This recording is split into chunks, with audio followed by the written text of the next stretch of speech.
High, আজকে আমরা পার্কে এসেছি। আমি যেখানে থাকি তার কাছাকাছি একটা খুব সুন্দর জলের পার্ক আছে, তাছাড়া স্লাইড আছে, অনেক কিছু খেলার জায়গা আছে।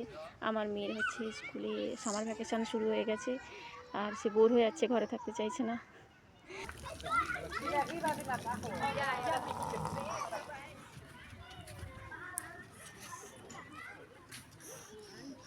চলো উঠে পড়ো, উঠে পড়ো।